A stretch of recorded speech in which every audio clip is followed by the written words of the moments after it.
तब भगवान ने कहा, देखो नारी को कभी अपने पति का त्याग नहीं करना चाहिए, पति कैसा भी हो। पद्म पुराण की एक घटना भगवान ने सुनाई, सुनो। एक स्त्री थी, उस स्त्री का विवाह हुआ, पति बहुत सुंदर था, विवाह हुआ। अभी वो हफ्ते भर अपने पति के संग रही कि पता लगा कि उसके पति को कोढ़ की बीमारी हो गई। कोढ़ जानते हैं, पूरा शरीर सफेद पड़ जाता है। दो प्रकार का कोढ़ होता है, एक कोढ़ वो जो शरीर को सफेद कर देता है, एक कोढ़ वो होता है जो पूरे शरीर में चमड़ी को गला गला करके गिराता है और मावाद बन जाती है, पूरे शरीर में दुर्गंध निकलती है पूरे शरीर से।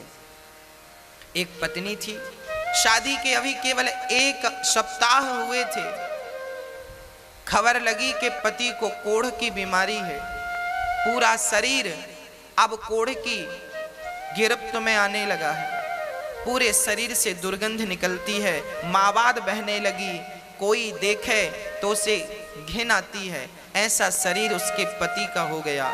पर धन्य थी वो स्त्री कि अपने पति की ऐसे शरीर, ऐसी दुर्गति होने पर भी वो अपने पति से प्रेम करती और अपने पति की सेवा करके अपना पत्नी धर्म निभाती। वो स्त्री अपने पति की सेवा करती, कपड़े से शरीर को पोंछती और पति का बहुत ख्याल रखती।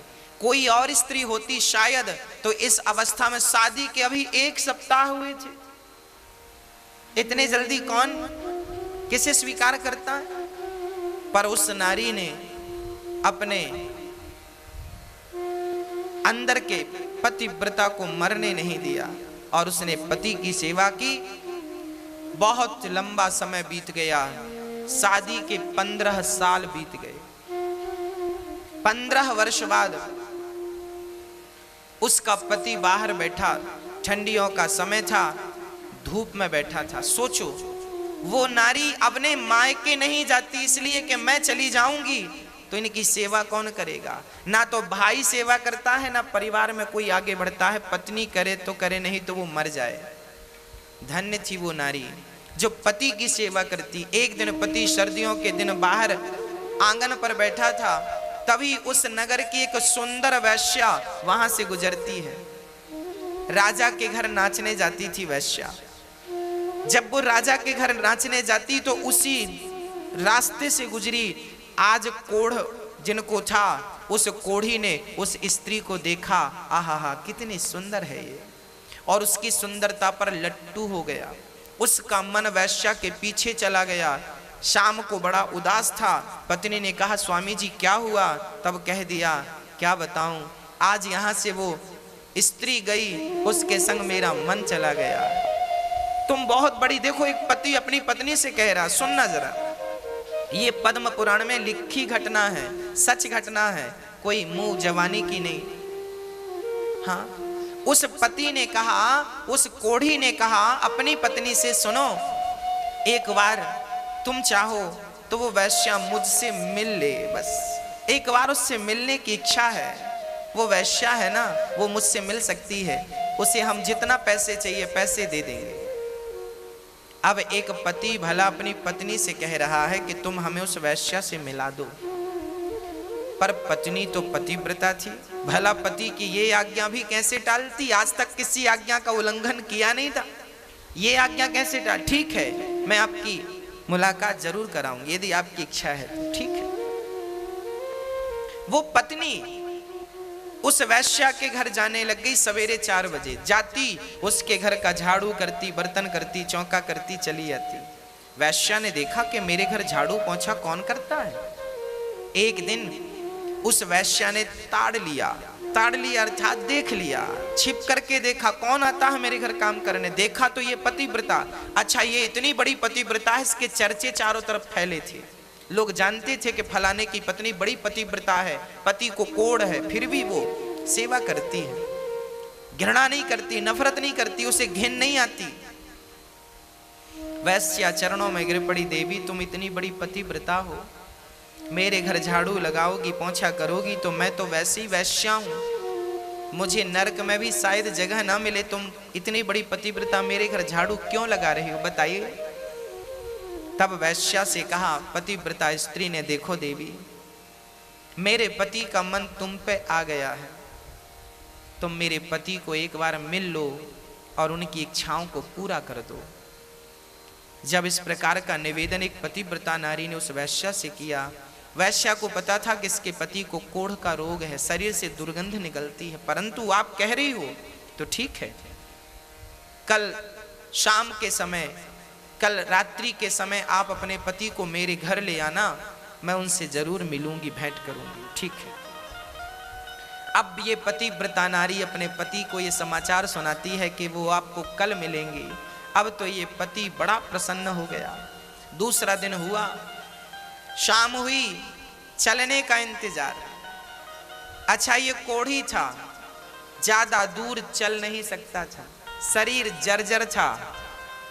हाँ, शरीर बीमार था ना, शरीर जर्जर था, शरीर तो जर्जर था पर मन चंगा था।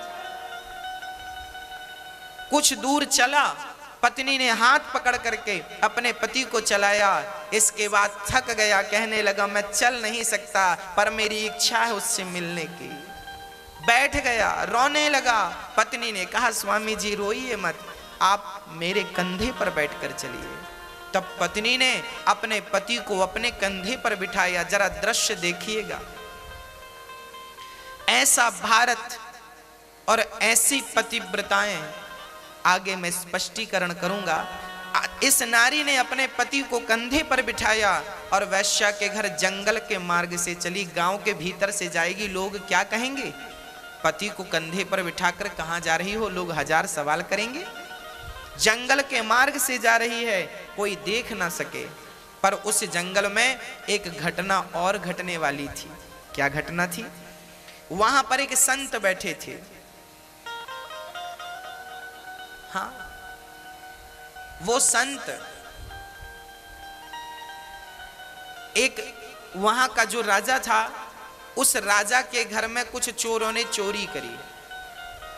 चोरी करके धन संत की कुटिया पे छिपा दिया।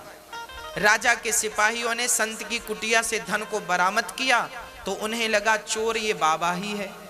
तो उस संत को चोर समझकर राजा के सिपाहियों ने उसे सूल पर टांग दिया। सूल, पैना सा सूली अलग है, सूली मतलब फांसी, सूली अलग होती है, सूल अलग होता है। सूली, सूल पर एक पैना सा सूल कांटे की तरह जमीन पर गाड़ा और उसे उस सूल पर बिठा दिया। वो बाबा जी के शरीर में सूल चुभता हुआ नीचे से लेकर ऊपर सिर पे निकल गया। पर संत असली थे, समाधि असली थी, सूल उनका कुछ बिगाड़ ना सका। सिपाही राजा के वहां से भागे। बाबा जी रात्रि हो गई, सूल पर लटके रहे। अब ये पतिव्रता नारी अपने पति को कंधे पर बिठाकर जब ले गई तो इसे रास्ते में दिखाई ना पड़ा, अंधेरी रात थी।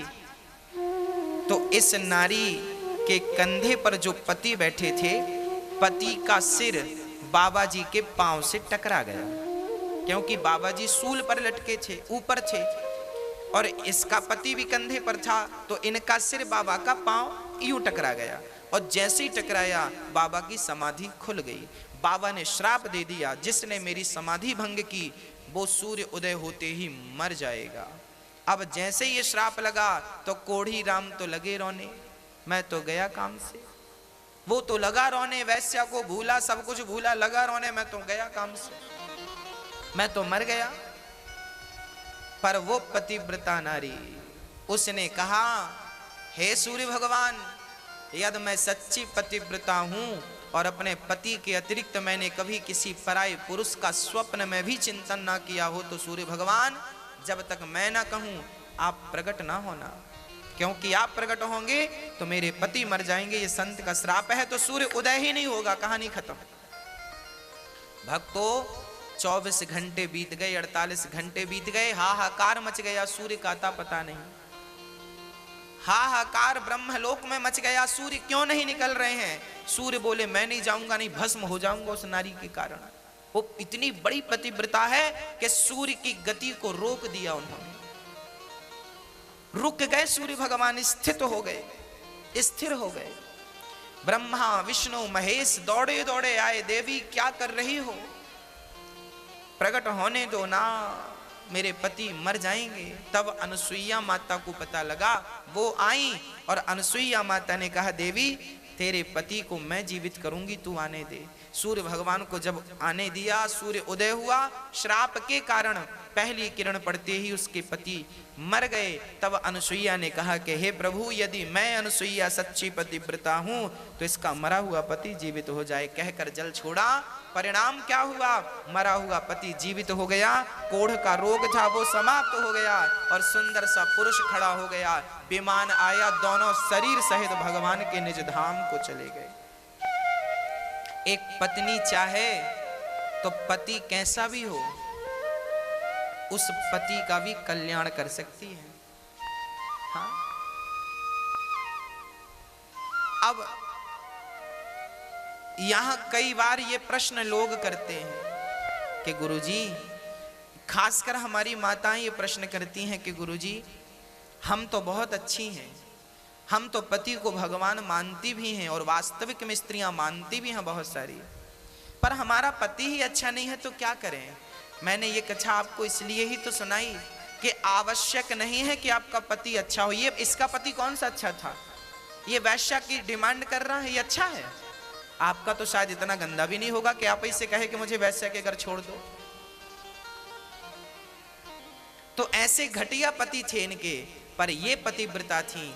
देखो मेरी माँ, आप अच्छी हो, आप सही मार्ग पर हो, जमाना गलत है तो रहने दीजिए, आप सही मार्ग पर रहिए, आप सही हैं तो ठीक है, जमाना गलत है तो क्या हम भी गलत हो जाएं उनके साथ ना। यदि बिच्छू अपना डंक मारने का धर्म नहीं छोड़ती, यदि वो अपना धर्म नहीं छोड़ती, तो हम इंसानों को अपना धर्म नहीं छोड़ना चाहिए। स्त्री का धर्म है पति की सेवा करना और पुरुष का धर्म है कि नारी का सम्मान करे। ये पुरुषों का धर्म बोल रहा हूं। यत्र नार्यस्तु पूज्यन्ते रमन्ते तत्र देवता तत्रैतास्तु न पूज्यन्ते सर्वास्तत्र फलाक्रिया। जिस घर में नारी का सम्मान आदर होता है, उस घर में देवी देवताओं का, लक्ष्मी का वास होता है। जिस घर में नारी का सम्मान नहीं होता, उस घर में बहुत ज़्यादा बाधाएं होती हैं, उत्पन्न होती हैं, समस्याएं होती हैं, अशांति बनी रहती है।